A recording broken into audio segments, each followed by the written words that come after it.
السلام علیکم ناظرین، آپ دیکھتے ہیں ہم ہمیشہ سوشل ایشوز پہ بات کرتے ہیں اور معاشرے کی بہت سی بیٹیاں ہمارے پاس آتی ہیں اپنے مسائل کو لے کے، اور ہم ہمیشہ ایک پازیٹیو میسیج ڈیلیور کرتے ہوتے ہیں آپ لوگوں تک۔ آج بھی ایک معاشرے کی ایسی بیٹی میرے ساتھ موجود ہے جو کہ کافی تنگ دستہ حالات سے گزر کے ہمارے پاس آئیں، تو آئیے ان کے جو معاملات زندگی ہیں آپ لوگوں تک پہنچاتے ہیں۔ السلام علیکم۔ وعلیکم السلام۔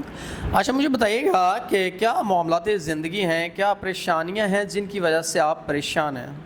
میری والدہ کے انتقال کے بعد میرے والد نے دوسری شادی کر لی، اور جو میری سوتیلی ماں ہیں وہ مجھ پہ بہت ظلم کرتی ہیں۔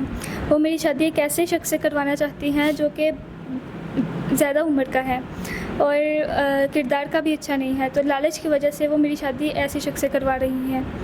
میری والدہ، میری سوتیلی ماں جو ہیں مجھ پہ ظلم کرتی ہیں، اور جب میں نے یہ بات اپنے باپ کو بتائی، اس سلسلے میں اپنے باپ سے بات کی، تو انہوں نے بھی میری بات سننے سے انکار کر دیا اور میرا ساتھ نہ دیا۔ مجبوراً مجھے گھر سے بھاگنا پڑا۔ جب میں گھر سے بھاگی تو میرے پاس کوئی سہارا نہیں تھا۔ میں نے دارالامان میں پناہ لی ہے۔ اب میں یہ چاہتی ہوں کہ کوئی شخص مجھ سے نکاح کرے، مجھے عزت دے، معاشرے میں میرے ساتھ رہے اور اچھے کردار کا شخص ہو۔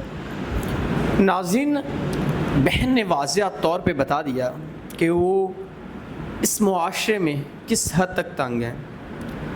سوتیلی ماں نے تنگ کیا تو وہاں سے ایک ایسے شخص کے ساتھ وہ شادی کرنا چاہ رہی تھیں جو کردار کا صحیح نہیں تھا، نشہ وغیرہ کرتا تھا، غلط کام تھے اس کے، وہاں کروانا چاہ رہی تھیں۔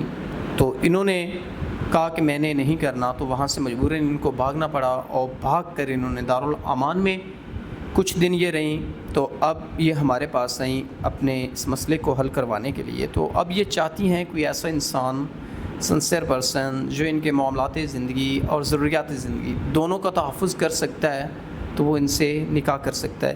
اب آپ کا اس دنیا میں کوئی نہیں ہے، آپ یوں لاوارث ہیں؟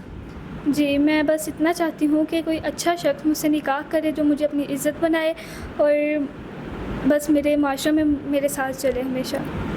ناظرین، یہ بہن چاہتی ہیں کہ معاشرے میں کوئی انسان ان کے ساتھ چلے، ان کو عزت، احترام اور ان کا محافظ بن کے، تاکہ یہ عزت کی زندگی جی سکیں۔ تو ہم امید کرتے ہیں کہ نیک انسان جو ان کے معاملات زندگی اور ان کو تحفظ دے کے ان کے ساتھ نکاح کرنا چاہتا ہے تو وہ کر سکتا ہے، کیونکہ گناہ سے بہتر نکاح ہے۔ تو اسی کے ساتھ اپنے میزبان نواب احمد کو دیں اجازت۔ خدا حافظ۔